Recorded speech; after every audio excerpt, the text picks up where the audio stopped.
Il arrive parfois qu'une femme emprunte un chemin solitaire, non par choix, mais parce que ce chemin exige une force différente. Une force qui ne se trouve pas dans les foules, mais dans la sérénité.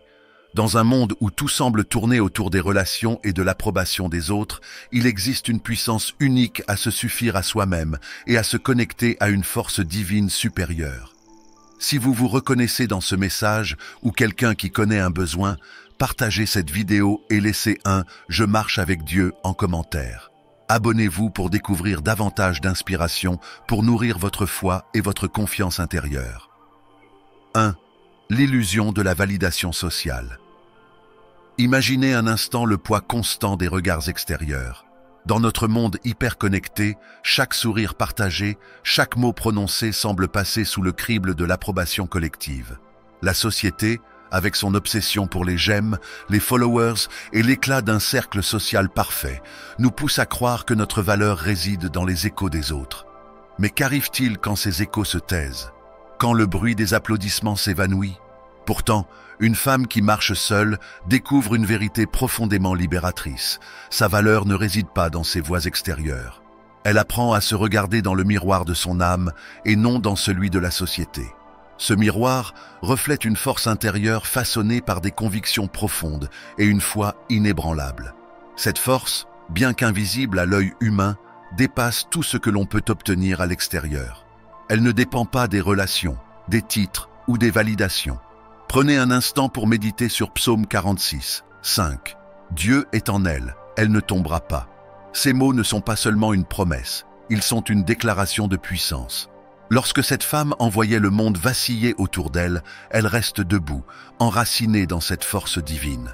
Elle ne cherche pas les regards approbateurs pour confirmer sa valeur, car elle a déjà la validation la plus essentielle, celle de Dieu. Mais comment en est-elle arrivée là? En silence, en se retirant des attentes des autres pour se reconnecter à sa propre essence. Dans cette solitude volontaire, elle découvre que le bruit du monde est une distraction et que la véritable force naît de l'introspection. La validation sociale, aussi séduisante soit-elle, est éphémère. Les opinions changent, les relations fluctuent, mais une conviction forgée dans la foi reste immuable. Cette femme choisit de ne pas s'accrocher à des mains qui pourraient la lâcher. Au lieu de cela, elle s'appuie sur une certitude, celle d'être tenue par quelque chose de bien plus grand. Chaque pas qu'elle fait seule, chaque décision qu'elle prend sans l'approbation de la foule, le rapprochement de cette liberté intérieure. Une liberté qui ne demande pas à être applaudie, mais qui se suffit à elle-même, comme une flamme qui brûle sans faiblir, même dans l'obscurité. 2. La puissance forgée dans la solitude. Imaginez une pièce calme, loin des tumultes du monde. C'est dans cet espace que se dessine une transformation subtile mais profonde. La solitude, souvent mal interprétée comme une absence, est en réalité une présence, celle de soi-même face à ses pensées, ses peurs et ses aspirations les plus sincères. Pour une femme qui choisit ce chemin, ce silence n'est pas un vide, c'est un atelier, un lieu où la résilience est façonnée et la clarté s'affine. Quand tout s'agite autour, la solitude devient un sanctuaire. Elle n'est pas synonyme d'isolement, mais d'intention. Dans cet état, une femme apprend à sonder son cœur et son esprit. Les distractions du quotidien s'atténuent, laissant émerger une vision plus nette de ses objectifs. Les valeurs, parfois floues dans le bruit collectif, deviennent des balises solides pour guider ses choix. Cette lucidité, nourrie par le calme, est une arme puissante contre l'incertitude. La résilience, quant à elle, est une conséquence directe de cette introspection. Se retrouver seul face à soi-même, c'est affronter les tempêtes intérieures et apprendre à les dompter. Chaque défi rencontré en solitude devient une occasion d'expérimenter sa propre force. Les moments difficiles ne brisent pas, ils sculptent. C'est dans ces instants que naît une indépendance authentique, non pas basée sur un rejet des autres, mais sur une confiance inébranlable en ses propres capacités. Mais cette indépendance n'exclut pas les relations. Une femme forgée par la solitude ne fuit pas les liens humains. Elle comprend leur valeur, mais elle sait aussi qu'ils ne signifient pas son existence. Sa mission personnelle, claire et enracinée, n'a pas besoin d'être validée par d'autres. Elle choisit ses connexions, non par nécessité, mais par alignement. Chaque relation devient un enrichissement et non une béquille. Dans cet espace de solitude, elle apprend aussi à dialoguer avec elle-même. Elle pose des questions difficiles, remet en question des croyances limitantes et construit une vision forte de ce qu'elle veut accomplir. Cette femme ne se perd pas dans la solitude, elle s'y trouve. Et lorsqu'elle sort de cet espace, elle est plus solide, plus ancrée et prête à marcher sur un chemin qu'elle a choisi, éclairée par sa propre lumière.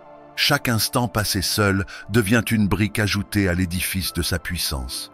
Cet édifice, bien que construit dans le calme, se dresse comme une forteresse face aux tempêtes de la vie.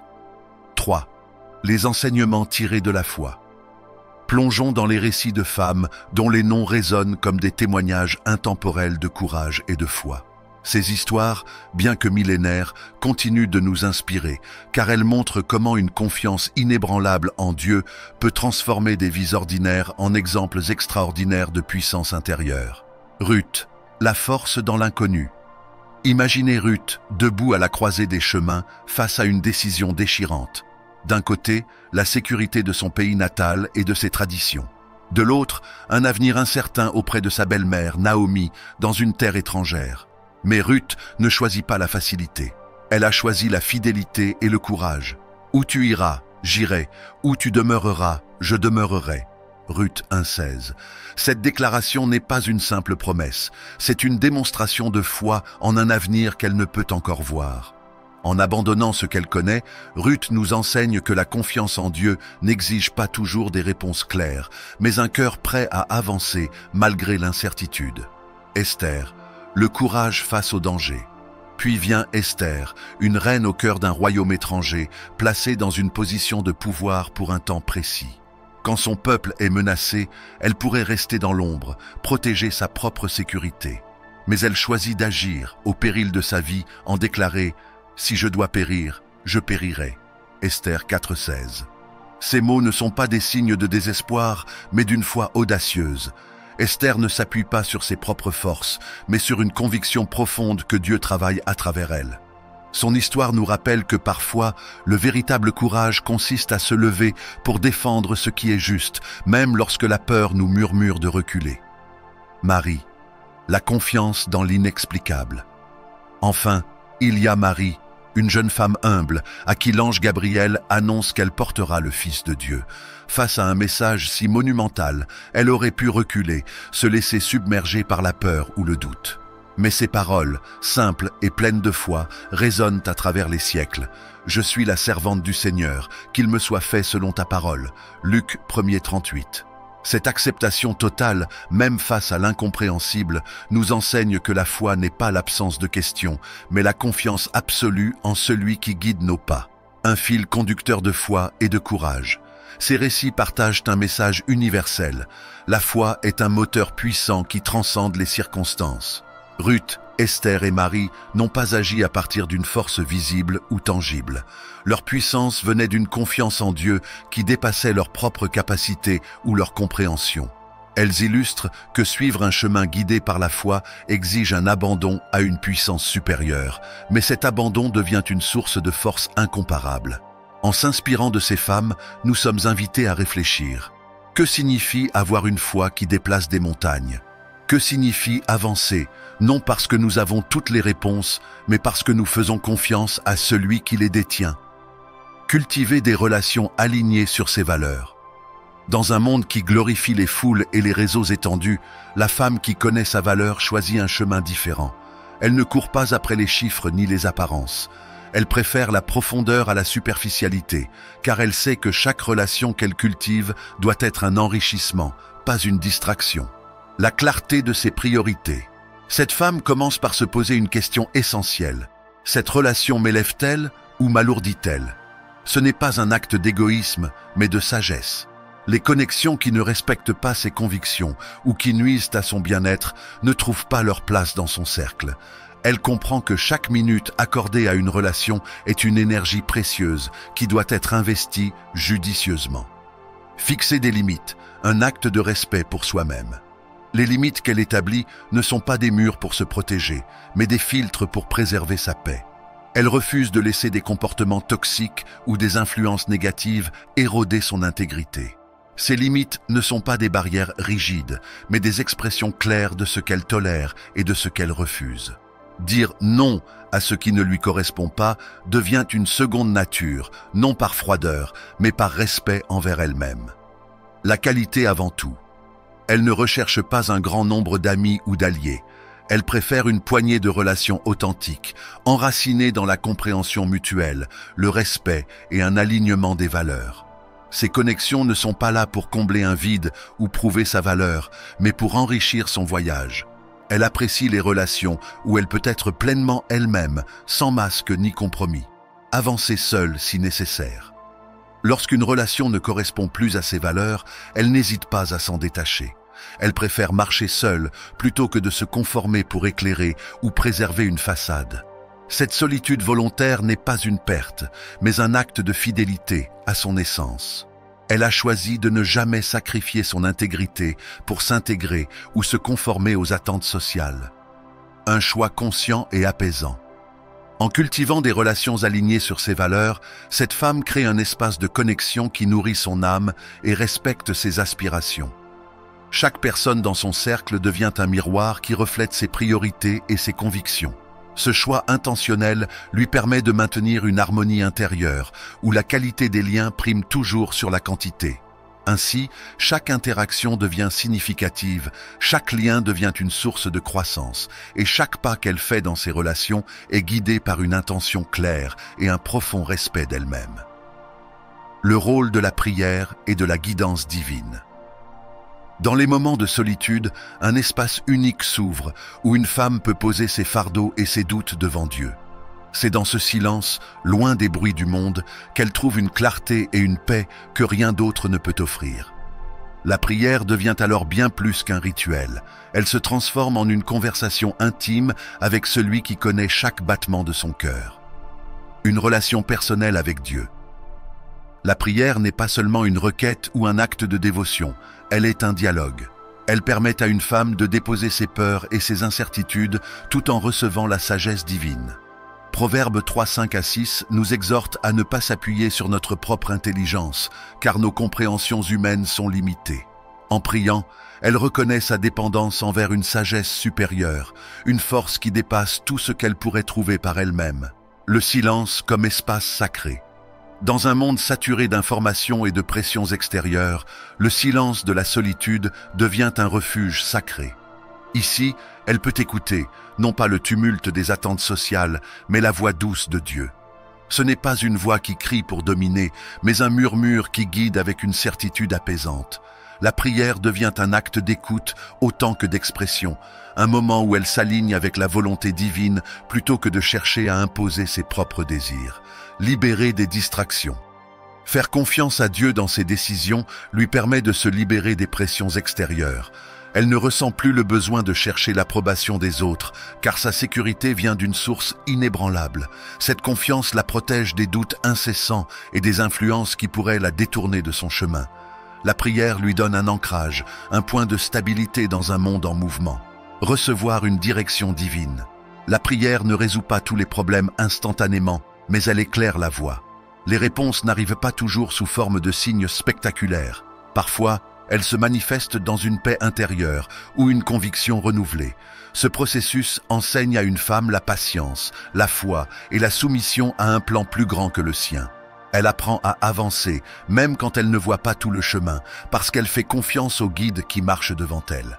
Un acte de libération et de puissance. Lorsque cette femme s'agenouille pour prier, elle ne se place pas dans une position de faiblesse. Au contraire, elle repose sur une source infinie de force et de direction. Cet acte d'humilité est en réalité un acte de puissance. Il lui rappelle qu'elle n'est pas seule, qu'elle n'a pas à porter le poids du monde sur ses épaules. Dieu est là, prêt à l'accompagner, à ouvrir des portes qu'elle ne pourrait jamais franchir seule. Dans ce lien profond avec Dieu, elle trouve non seulement une guidance, mais aussi une identité renforcée. La prière devient le fil conducteur de ses décisions, le point d'ancrage de ses choix et l'énergie qui alimente sa confiance. C'est dans cet acte simple mais profond qu'elle découvre une liberté que rien ni personne ne peut lui enlever. 6. La liberté dans l'authenticité. Dans un monde où tant de personnes ajustent leur identité pour correspondre aux attentes des autres, une femme née dans sa foi a choisi un chemin différent. Elle se libère des masques imposés par la société, des faux-semblants et des compromis inutiles. Cette liberté d'être soi-même est même un acte de rébellion douce mais puissante, une déclaration qu'elle n'a besoin de l'approbation de personne pour exister pleinement. Se défaire du besoin de plaire. Les normes sociales tentent souvent de modeler les comportements, les choix et même les rêves. Mais cette femme a compris une vérité profonde. Son but n'est pas de clarté, mais de vivre alignée avec ses valeurs. Elle ne cherche pas à se conformer aux standards qui ne résonnent pas avec son essence. Cette attitude n'est pas un rejet des autres, mais une affirmation de son identité. Elle sait que chaque fois qu'elle se compromet pour correspondre à une image extérieure, elle s'éloigne un peu plus de sa véritable nature. Le courage d'être incomprise. Vivre authentiquement signifie souvent marcher sur un chemin qui déroute ou déranger les autres. Certains pourront la juger ou remettre en question ses choix, mais elle accepte ces incompréhensions comme le prix de sa liberté. Ce courage de rester fidèle à elle-même, même lorsque le monde autour d'elle ne comprend pas, témoigne de la profondeur de sa foi et de sa confiance en son propre parcours. Elle sait que l'authenticité ne consiste pas à être acceptée par tout le monde, mais à être en paix avec soi-même. Épanouir son potentiel unique. Lorsqu'elle s'autorise à vivre sans se cacher, son potentiel se déploie naturellement. Cette femme ne gaspille pas son énergie à entretenir des façades ou à poursuivre des objectifs qui ne lui appartiennent pas. Elle investit son temps et ses efforts dans ce qui la fait vibrer, dans ce qui correspond à ses dons uniques. En s'acceptant pleinement, elle ouvre la porte à un épanouissement authentique, où chaque étape de son parcours devient une célébration de ce qu'elle est. La force de vivre ses valeurs. Son authenticité s'enracine dans sa foi, qui lui offre une boussole intérieure claire. Ce n'est pas une liberté anarchique ou impulsive, mais une vie guidée par des principes solides. Ces valeurs, comme l'intégrité, la compassion et la gratitude, deviennent des piliers qui soutiennent son quotidien. Même lorsque le chemin est difficile, elle ne dévie pas, car elle sait que chaque décision prise en alignement avec ses convictions renforce sa liberté intérieure, l'écho de sa liberté. En vivant de manière authentique, elle inspire ceux qui l'entourent. Son indépendance et sa fidélité à ses valeurs agissent comme un rappel pour les autres qu'ils n'ont pas besoin de se conformer pour être acceptés. Sa vie devient un témoignage silencieux mais puissant, une invitation à embrasser pleinement sa propre identité. Dans cette liberté d'être elle-même, elle trouve une paix que rien ni personne ne peut lui enlever. Elle avance avec assurance, non parce qu'elle a tout compris, mais parce qu'elle sait que chaque pas est fidèle à son essence et au chemin tracé pour elle. Et c'est dans cette authenticité qu'elle découvre une vie pleine de sens et de beauté. La marche solitaire d'une femme. Lorsque l'on observe une femme qui marche seule, on pourrait croire qu'elle est isolée, perdue ou privée de soutien. Pourtant, rien n'est plus éloigné de la vérité. Sa solitude n'est pas une absence, mais une présence, celle d'une force divine qui la guide, d'une paix intérieure qui l'apaise et d'une conviction inébranlable qui illumine son chemin. Elle ne marche jamais réellement seule, car chaque pas est accompagné par une lumière invisible, une voix intérieure qui lui murmure qu'elle est exactement là où elle doit être. Sa résilience, forgée dans la solitude, est une armure contre les doutes, les jugements et les tempêtes de la vie. Elle avance non par obligation, mais par choix, un choix aligné avec ses valeurs et sa foi.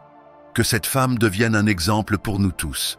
Elle nous indique que l'authenticité est une liberté, que la résilience est une force et que la foi est une boussole infaillible. Dans un monde bruyant, elle nous invite à écouter le silence. Dans un monde pressé, elle nous rappelle l'importance de la patience. Et dans un monde d'apparence, elle nous montre la puissance de l'essence. Son chemin est une œuvre vivante de courage et d'espoir, et il nous rappelle que la véritable plénitude ne se trouve pas dans le regard des autres, mais dans la paix que nous rencontrons en marchant avec Dieu. Une femme qui marche ainsi devient un phare, éclairant la voie pour tous ceux qui cherchent à vivre une vie alignée, épanouie et profondément enracinée dans ce qui compte vraiment.